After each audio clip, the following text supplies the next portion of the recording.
Kiang. If you're not from Kiang, I'm not sure. Any advice for the youth regarding career versus politics? So politicians will always want to have a lot of youths around them because the youths are the majority right now everywhere you go. Gen Z. If this is in if it's in Senegal or Gambia or Freetown, I can tell you it's all the youths. So the youths are an asset. But you guys don't know it. You are an asset. This is why whatever politicians are doing, they come for you. But what is bad is how the young people allow themselves to be used by politicians.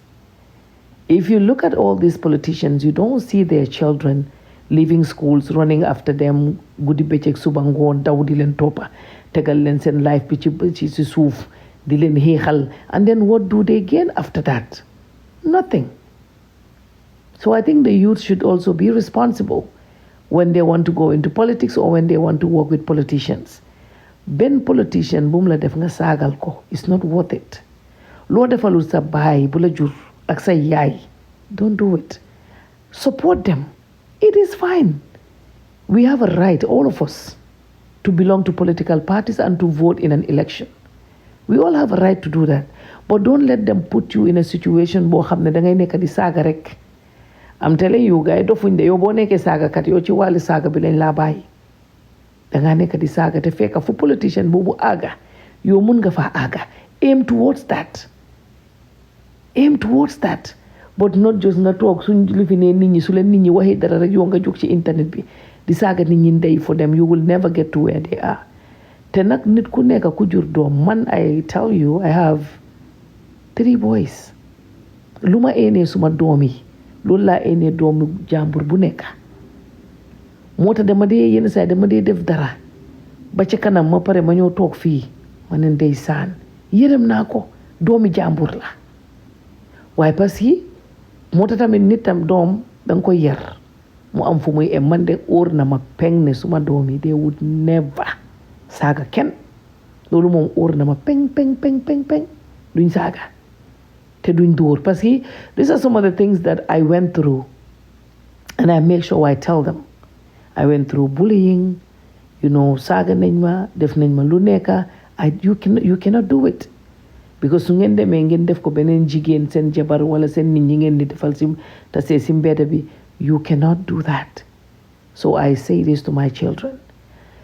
ñun ñëpp, I'm not saying don't top a politician. You have a right to do that. ñun ñëpp dañ war a bokka ci political system si suñ dëkka, dañ war a saani karta. loolu citizen bu nekka sa duty la pour nga def loolu. waaye dama ne sooy toppa learn something from them. Don't allow yourself for them to use you. Because soo seetee ban politician nga gis doomam muy génn di saaga nit, it's just common sense. gisuloo fen benn politician buy génn. waaye ñun nga xam ne ñun mi amut sax suñ dee woo mutut, suñ dee ta mutut, ñun ñooy nekk na di saaga. ñoom wala seen doom yi ñi leen ngi school, ñi leen ngi def ba mbaax. kenn si ñoom nekkut si biti di saaga nit ñi, di riitee nit ñi, di def yu kenn xamut. amut. Tell me, wax leen ma ban dëkk ci àddina nga ko gis. seen doom yi they living quality life. So support leen, work with them. When they win, trial yoo tamit ñu def la ci dara. su ko defee soo duggee ci dara yoo tam nga am starting point, nga am fooy dooree. nga am fooy dooree. su ko defee ñoom tam niñ mel yoo tam ngay dem towards loolu. So I think noonu la buñ defee loolu rek dina baax moom. waaye ku nekk am nga right nga support koo bugga nga join political party boo bugga. ba pare lu nekk suñ problème Gambia tam, man damaa join si benn, yow nga join si bële, ma saaga la. ku nekk am na right. yow ni nga demee join si ki nga bugga, man tam noonu laa amee right ma bokk fi ma bugga te kenn du saagante. dëkk bi ma dëkk nii ñu ngi am si election November. man de musuma génn si mbedd bi fii ba gis ñu ne démocratie républicaine yaay xeex. musuma koo gis fii. musuma génn kër gi ma dëkk nii dafa rëy koñ ba koñ la. musuma gis kenn ci bunta bi mu ne dafa buddi flag yi kii def ma def lele. amut.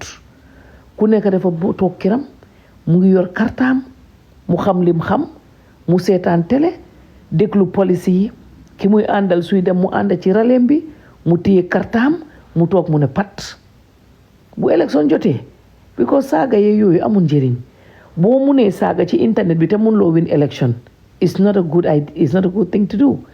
What you do déglul politicien yi man de Adama Barrow de policier laa bëgga man de lawyer Ousainou Darboe de policier laa bëgga man de Essa Faal li ma dégg mu wax boobu laa bëgga nga dem nga àndaa Essa Faal su dee moom nga bëgga nga téye sa karta ngay seet nooy indee nit ñi bi ko noonu ngeen di winee waaye soo saagee kenn du la jege man soo ma saagee lu mu bon xëj na sax su dee am na 5 million people yu ma bañ xëj na am na 10 yu ma like so 10 yooyu duñ la saanil yaa ngi expose sa boppa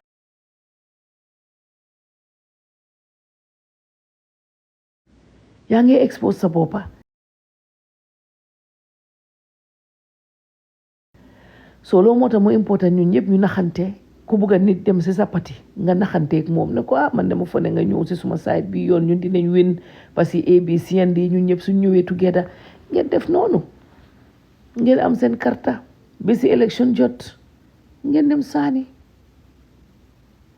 seen karta ngeen pare ngeen ñibbi you know okay you know okay you know okay you know okay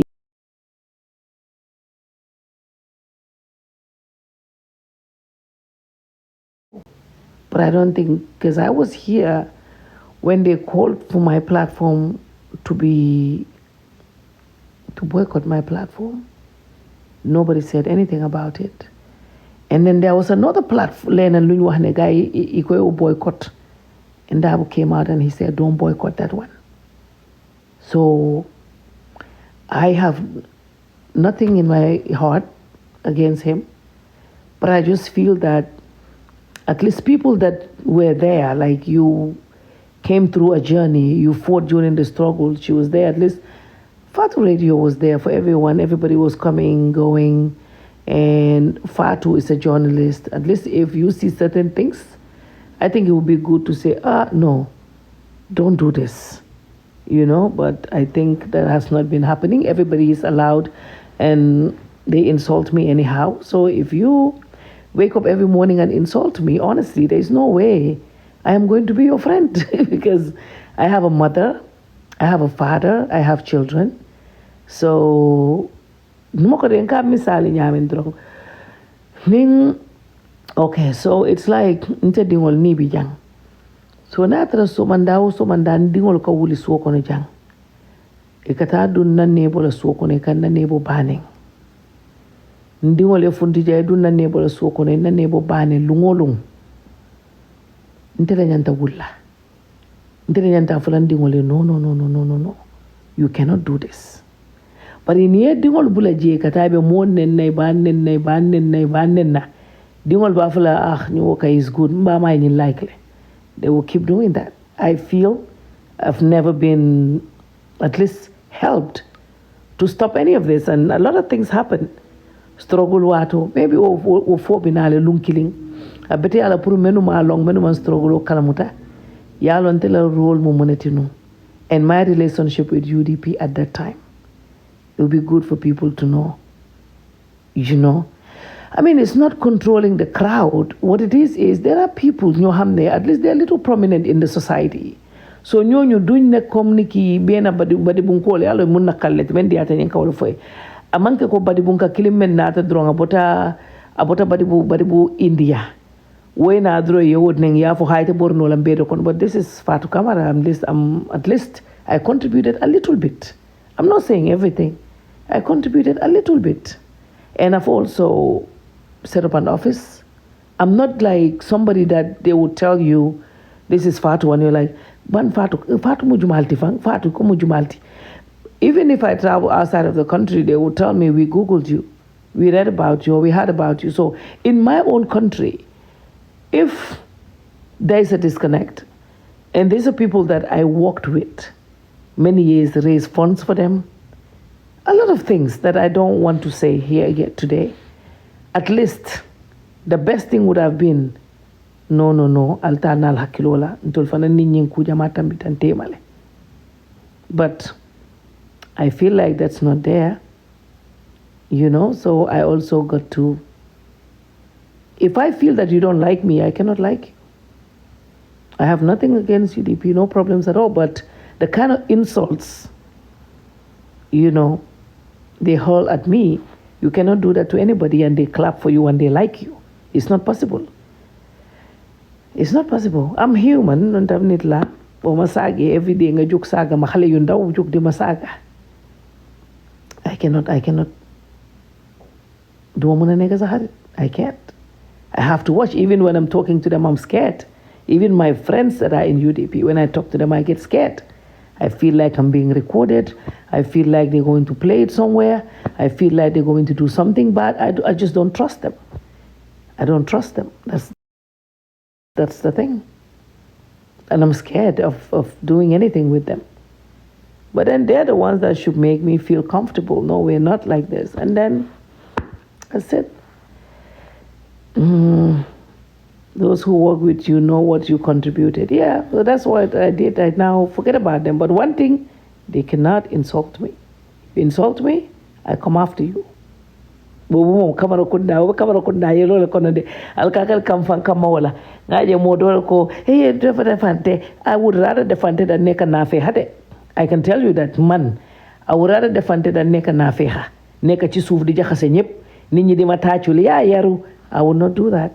I would rather defante te nekuma nafe ha moma gënal man lu nekk suma mayen ma génne ko ma wax ko ma pare ma nelaw am suma nelaw bu baax suma skin bi glow te du maag dara moo gën ngay doxee ci suuf di toj ci suuf. Man, I don't do that.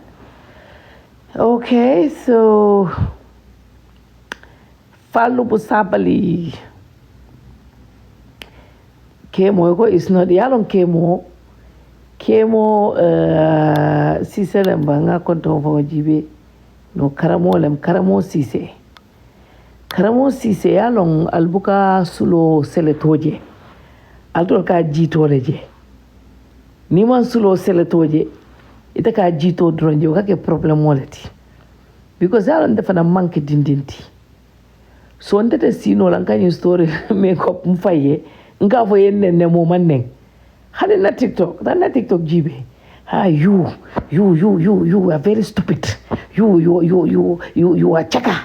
You iba fenke, ifama fenke. Is there people who know nothing about me? They know nothing about me. You are very greedy. All you like is money. That's how they talk. That's how I'm doing it like that because education too is limited. But nit ku janga mu def training am bo bugut xaalis bo def ni loy buga. If you decide you want to be poor all your life because you want to show everyone that you're honest, that is your problem. That's on you. That's not on me. One thing I know, I work hard for my money.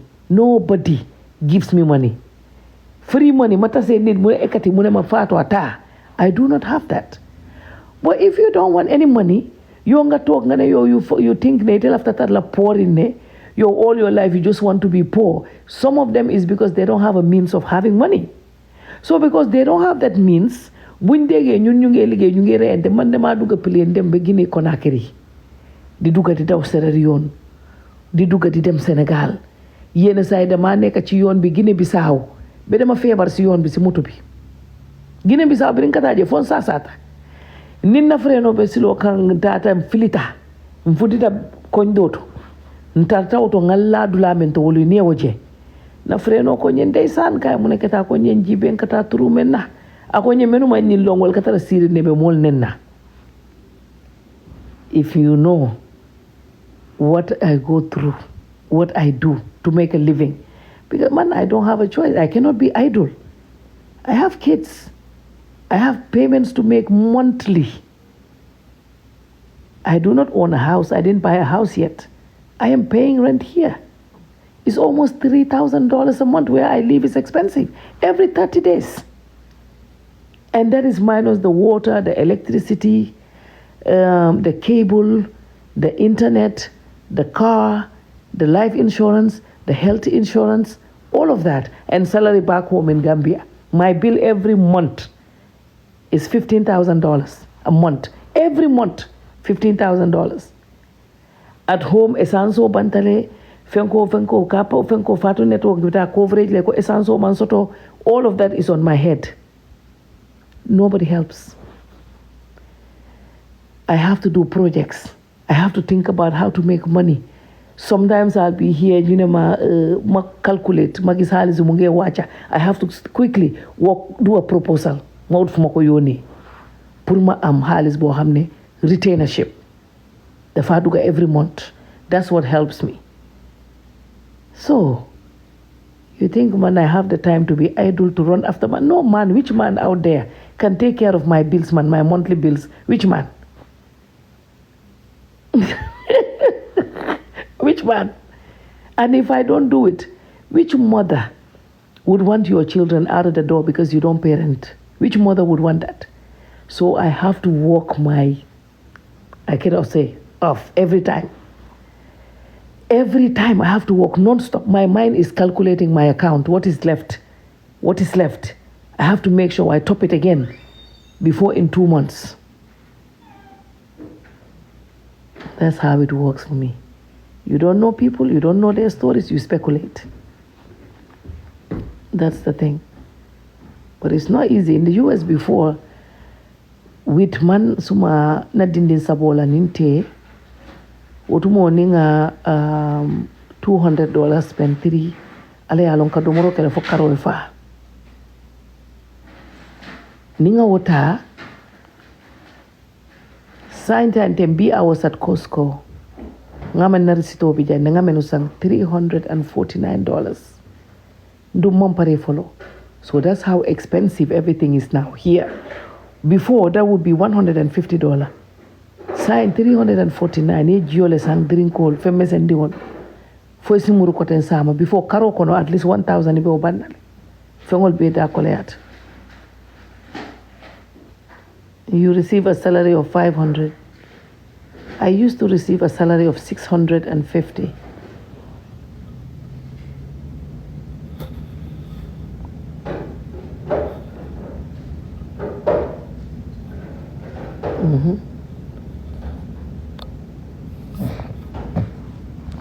You know? Yeah. So until a salary used to be 650 within BGRTS. There's chicken in there. Yeah. What do you know? So it's not easy.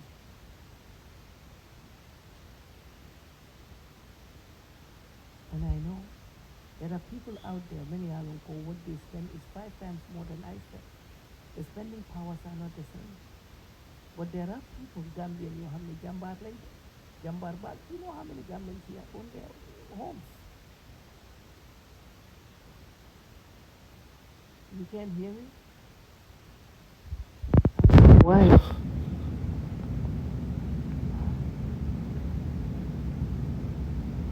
Yeah, things are so expensive.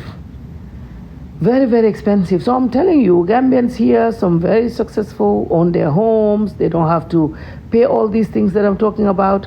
That's why I want to work hard so I can have my own place. But it's expensive. If you have to be spending in Gambia, pay salary in Gambia, pay bills here, everything, it's not easy. But yalla bahna. Muna ba wakati ñu wax nga man ñoom xam nañ ma sax dañ dee wax rek ba ñoom xam nañ ne man su ma leen faale woon tarte naa ma wax leen benn wax if you want to make it in Gambia sa lii nii nga koy def nga believe in you soo leen dégloo doo dem.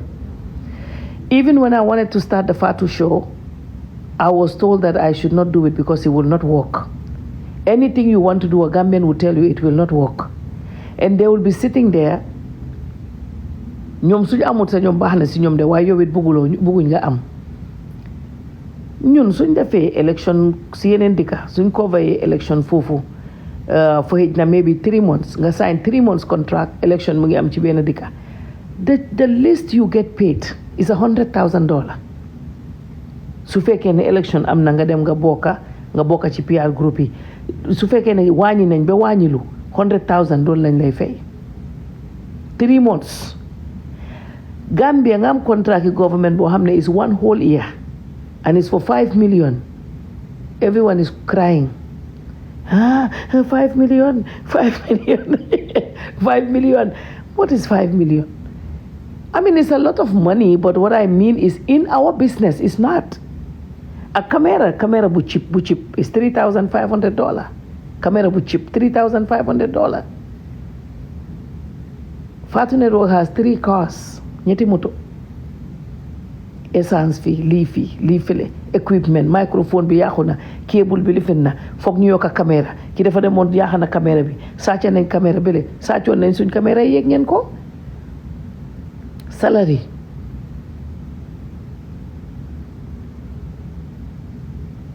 so loolu la waaye Gambian bi the mentality but see again wallahi I feel sorry for us it's not them it's the education system it's the system that is the problem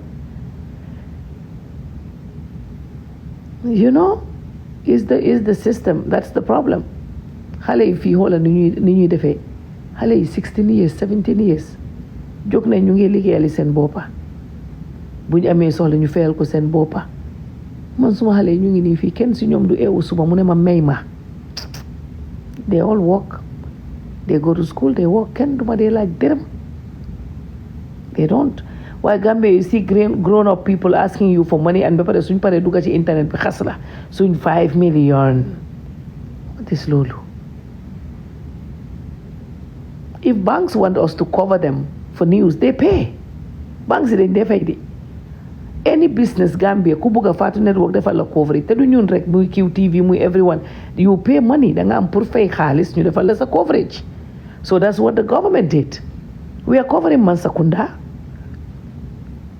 Friday there was Mansakunda dañ am pour yóbbu fa staff nga dawal moto nga jënd essence nga dem toog nga jox leen airtime bi ma doon def Fatu show that was a long time ago I started Fatu show in 2008 to 2013 time boobu 1 hour airtime was $50,000 in 2008 to 2013 1 hour airtime was $50,000 for 1 hour to come and talk and leave Mansakunda is airing is over 1 hour program they have their tours ñu taal suñ moto yi staff bi nga jox leen per diem da nga war a jox staff bi xaalis pour seen añ seen ndékki seen reer ak fi ñoo fanaan government duñ ko provide yow yaay sa staff yaa leen di jox añ reer ndékki yenn saa yi government would provide transportation bu dee dañoo yàgg dañoo dem so that is what you pay if government did not pay us that 5 million we were not going to their tours ñun duñ daan dem de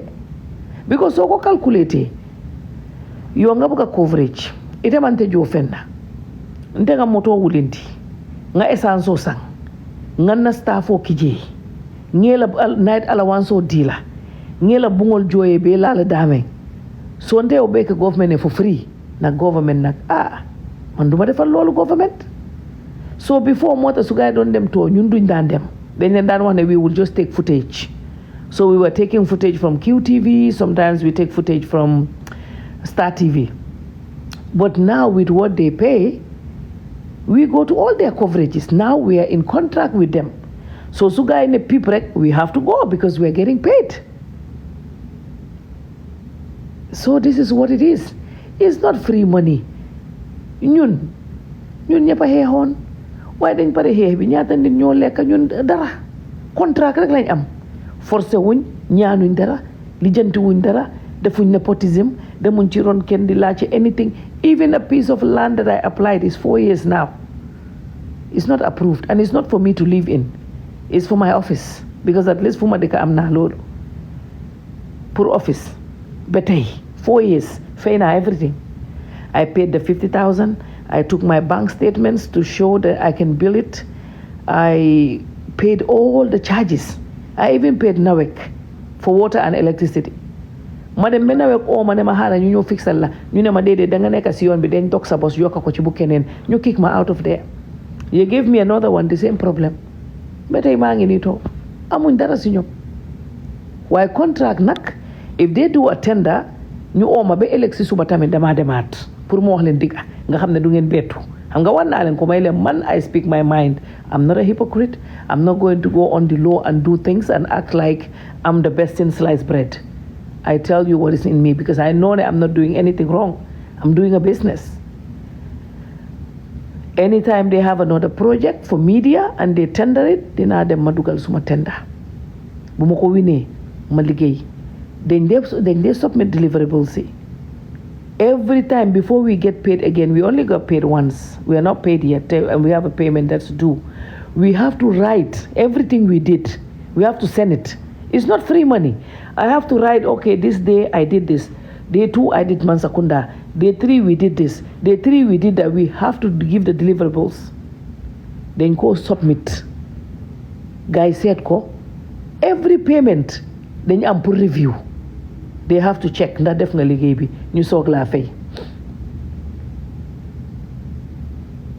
Ntai tol jibe tol ben katu ñoo nen nan tol damal ne tol le katu ñoo nen nan tol ben be ka fon ko tol dron nen de isi modol jeje mom moje nen dir la jande fon tol dolo ngam re en sadale bondi alama le ma ko ma lo warta nga fo dole bi nga en damal be ñoo faala mol be farin gambe mom modol moy ñola bari tol dolo ako mole government ko dole ta nsa ta fo sama government be do ko la de anam offering ilafta fennela be mbulu mba ofakanta dile la free so ante adi government la free pour bulo ko sente konte mo jambarol ti bilo lebente kunto government ka mo be le jo everybody e mam men no joete ka men no fasa e maje wole lano soto lan sapa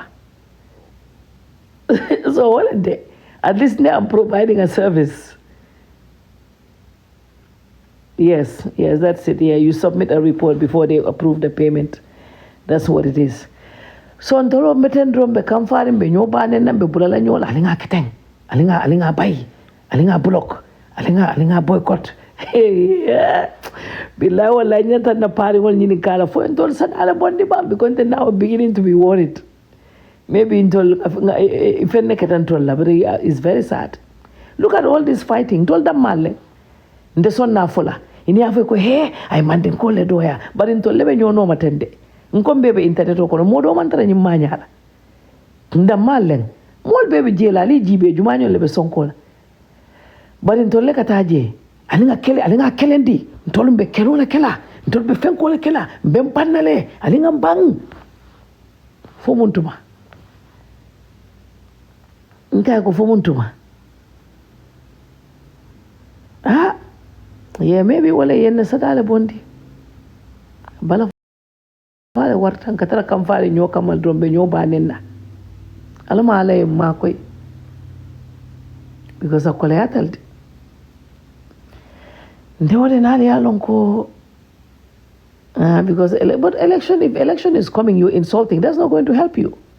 What would help you is to make friends with everyone. If I was politician, if election is coming hani ni ku yata mbe porle no malanga fo ifana na ni election ota mbetanga fo itela hajol bari ni te ko yala election wato. Yes, if you don't support, the thing is if you say nko and you don't support a party they think you are unworthy. Well, people have their own mind. Yeah, somebody wants to dance to their tune. I said, well, it's not going to happen. Because forcibly asking people to do things is not going to cut it. People like us will not. But actually it worked for UDP, like, to be honest. The intimidation worked for them with some people. Because most of Nimmenu do be struggle ko nga wal jele sa ye wol be control buka hani diamol go ni diam te kanale yeneng so be sila. So to be fair to them, the intimidation tactic works for them, for some people. But what they fail to realize is me and them, we've been fighting for too long. And they don't know that it's never going to work for me. So for me, what will work? Nyoyaya. That is what will work. But for me, you can insult until the cows come home. I'm not joining because of intimidation. No. I do not belong to any political party. I can safely say that even though they already dañ ma pakete ñu ne mang ca baro nekkuma ci benn political party. I know the president. Like I talk about Talib Bensouda, yar la ma won ak respect. The president is the same. Man loolu rek laa bëgg si nit bëgguma xaalis ma lef ko di la moobulu ma men dooku bari yen so kay role la NPP yen so kay role la bari al tol ni mol kata tale bani ndiro wutondi mota taliya NPP yen so kay role la. If I have my event, I write to them. They come, they support my event. The first Heroes Award, who was the first person I invited? It was Dabo. Ni kita min nak. Do dem nak fuñ la bugut. Danga dem fuñ la buga. Well, it's not like I'm a member of the NPP. I'm not a member. But I get along with them well because they treat me with respect. Duñ ma saga. Ken fofu mo man nen jede follow. E man nen. Wotu mo men teka baro against fang UDP kan nen. And ma against fana yen nen. Otumo wende ka baro against fo leo audio men bonni ka fada men baro ako kodo le babulu ntela nga fo time on ma support ka against le 100% ka against it alka kana against the UDP are insulting here luna rusluna nak when the UDP are insulting here. No, I mean, I think they have a lot of people who maybe don't know what's up. I think that's it. They are the only one insulting. Insulting. That shit is embarrassing, it's sad. You don't take it. You know, you have to respect the Abbas. And the more disrespect. Ndeka hani dindi won say respect bari muka ko kelen neke muka bor monoma. I don't do that. Ni mborta wrong along ka jartalali. Maybe me business wala kono be do ko wala nyanta bor la pour ngana projet ko soto wala fenke dim fenke ni wote muka bor monoma. So wala international fatandi. I don't do that. I don't run after people. No. Karamo. I saw Karamo one time on Facebook. He wrote something, my ton to kofufu. But Karamo, people like you, you're working with Talib Bensouda. Do you guys see how Talib is? Now you don't see it? You don't see how nakala yaro, nakala ame respect. Albuka wajebang. So you see, I get along with some UDP. I get along with Rohi Malik Law. Even today, about 2 hours ago, I spoke with Rohi Malik Law. Kabirin sungkutundi ma. Ngado ko dati Radio 1 FM kata Rohi Malik Law ya. Na bata kachala sa mami. Yes. So, I told Lendrong, imagine, I feel like Lendrong ko Talib is not like you. I got to come far in the drone. I told Alama Alay Jisuma Bong Al Jusokan. Member Latin Adimitalde, Adimita Bakel, Ali relax. Political te forseti, Jaliba Kuyate ko, Yaya, Nyo Yaya, Nataya, Ale Kamal, relax, Alte Moli Panola Jang, Albuka Mola Biljo. Nale Wolo Lungo Luna Walter Albe Winla, Interanga Fire Lasafe. Nali alo lungolu na ko altante molti albuka mola biljo ulungo la albi winla ba nal ko forcé o hani 2026 nal sita altama al afkumala lungolu nali alo ko ndel nga nyum fa la safe surwal ka fo ben takalen ko tere UDP lungolu nali alo ko altante molti lungolu nali alo ko albuka mola biljo lungolu nali yalon kal ni mol nyanta doman nale wolto la be winna ntere nga fali Politician wala ali ajele ni fondita bantale baro jele na fondita bantale mol be jella hani jelo tele ka jelele ka mol ka ko wala nyawe mol soto. But nite ko momo ali damale al damalte win no la because most of your people will be with diaspora le wal ba carte fay.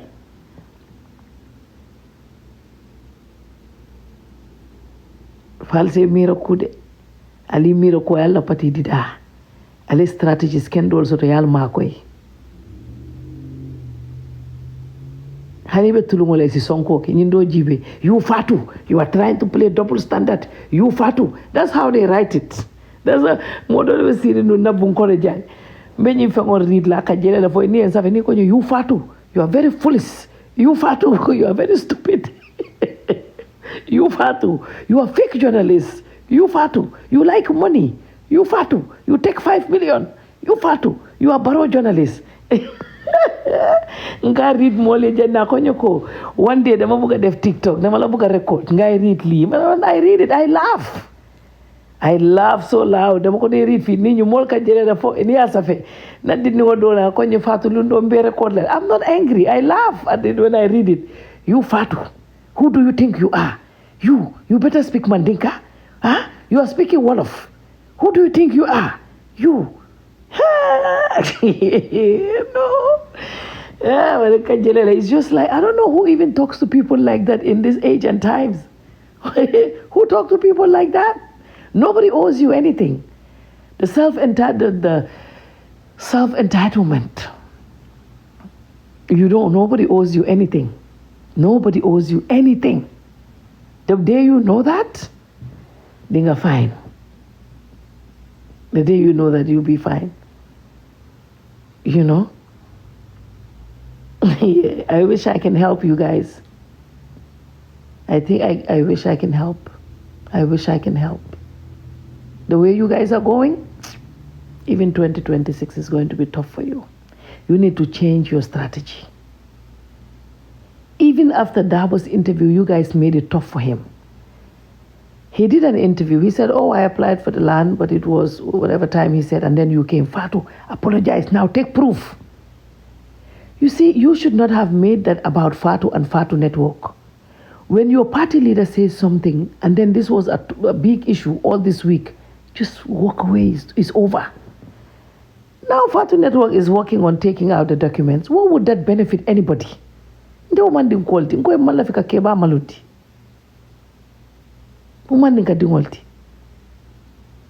take it out. The evidence. You are lying.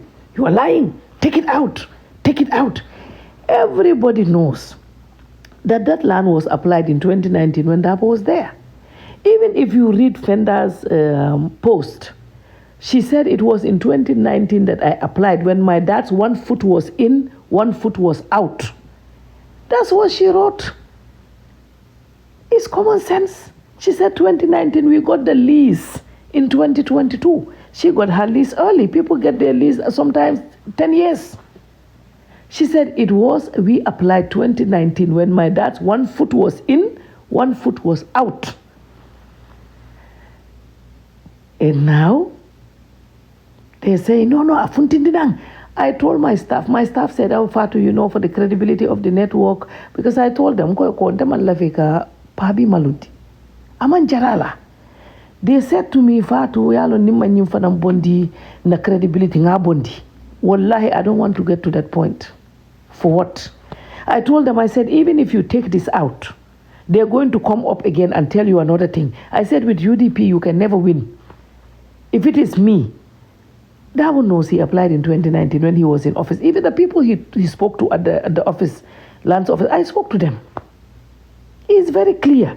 But why do you want to put this old man in this situation? Always. You think you're doing him good. Do you guys have common sense?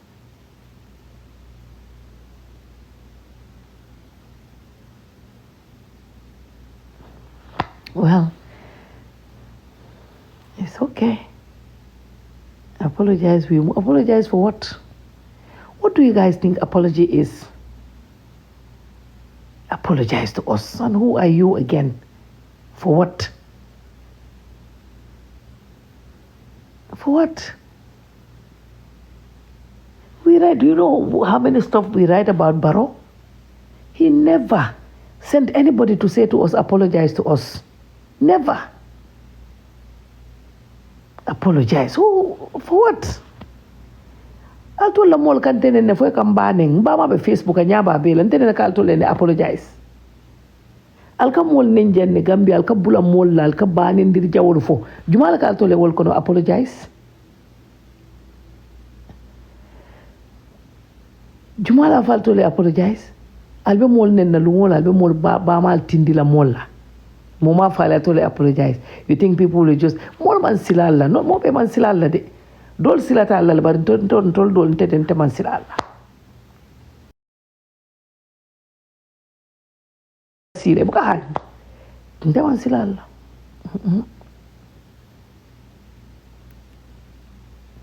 When they insult, don't worry.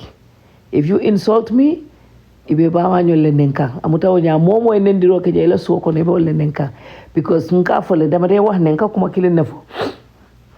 And di wodi ngemen je ba ma so ko no ikawol samba banta. So ni ba ma to so ko no ya to je nyamen ani ba ma ka men ka ni ta ka menje ita ka mara muso bebe wala nyama. So ni fi saga yep ibe fongole nenka. So lolu buci sona. Keep me apologize my foot. Insults started from NPP, but they always say, man the NPP they maintain it. Ini en ngal benjela nga fuddina. Neng masaga ñu set, ku masaga magina. Hana suma mbokk yi sa Sénégal, gaay Sonko bi ñëwé saga ma attaqué sen top bi. Ablaye Wade loolu la doon wax mu ne bu la nit saagee da nga saaga baayam nga xam ne mooy gën a métti. Baroko ako kelo walka Sonko bang yalo nin Sonko siade fenke ba fala tay nyimba fala tay nal sapita nyoka akaba ne tak.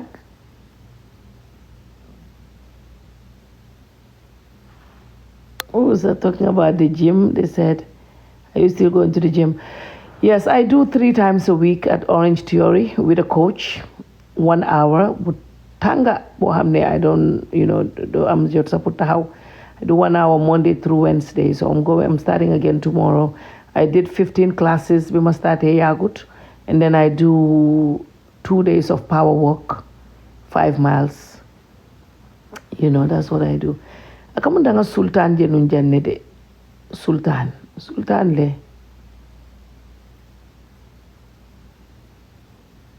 Far better than now. You said, do you think Talib and Fal and what? You said something? No, let them insult. It's not a problem. Abanta. Move.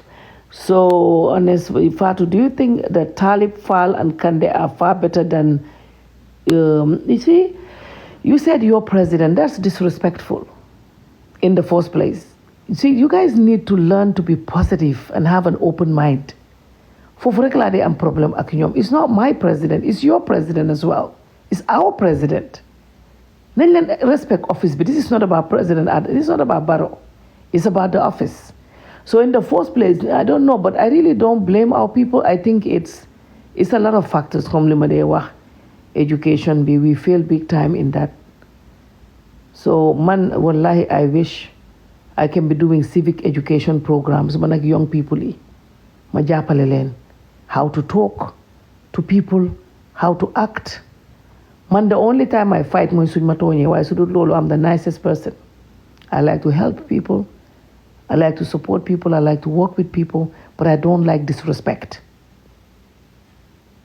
Disrespect ma xeex si saa si boobu du may xaar ba ëllëg te am na ko wax ne bàyyil defante boobu duma ko bàyyi because dama ko dee génnee mu jeex mu dem waaye ku ma laalu nag duma la like san di mbolom baa nii ma maam bukkee ma buka moo ma même ma one pack le fo one pack bi jende one pack la problème o siyatal kanam bulandi one pack la kokono de one pack la problème o siyata baake Gambia. Yeah, very true. My sister, finish everything. Believe in that. Yeah, man, that's what I'm always going to tell you. Believe in yourself. People will act like they don't know. But in their heart, they know the truth. They know the truth. Well, look at this fool. Ite keto ebe siri musola la 5 million, 5 million. Ite banta kodo nyini. Nyaka em. Te bola ka fayne. Alman dingol kana keteng. Kewoy tara siri internet ko no samanda fu bula ro musol nen na dron.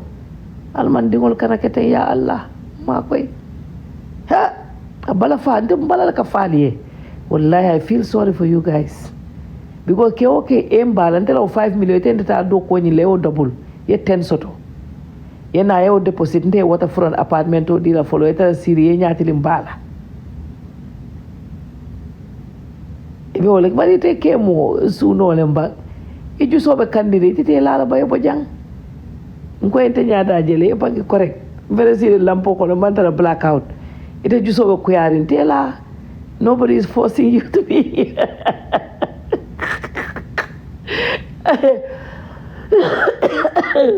Mo me forcé na du kartela e juso ma koy heart condition amanjarala de amanjarala du kare sabari ngemane ne sabari na brode du kare sabari kana heart condition lay fanka ndeba fenkele te mante long ni ma nyolong ndeysaan.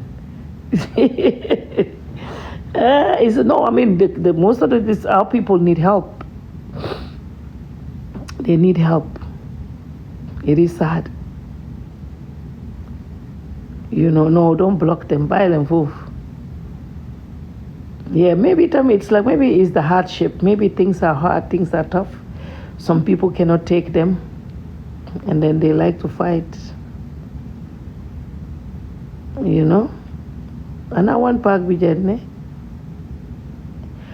In your area, you don't have light.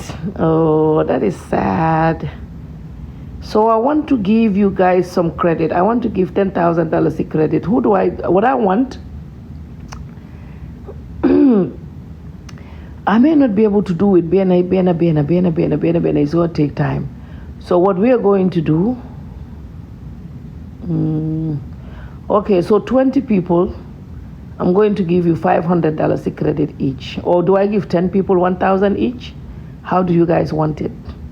I give 20 people 500 credit each, or I give 10 people 1,000 each. How do you guys want it? The ones in Gambia. 1,000 for 10 people? 10 people 1K. Okay.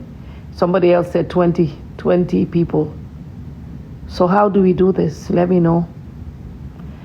Let me see. Okay, I think I have the phone here. I can do it right away. And that way, let's see, so I can do it for you. Hey, no, boy, listen. No, Nadia Ketengalo, one Koleal Batum Halim but follow. Nadia Tarian.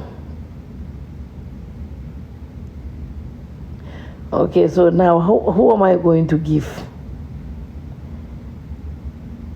Hey, Mavo Q, Intemantara Q cell, the Inteco Afri cell. Dolbe Walto. They go Afri cell. Hey, they look more than 7. Okay, and Togana almost 8, like 8 p.m. So, how am I going to do this? Okay, the numbers are going really fast. The 215, okay, hold on. Okay, 215-0184. I'm doing yours right away.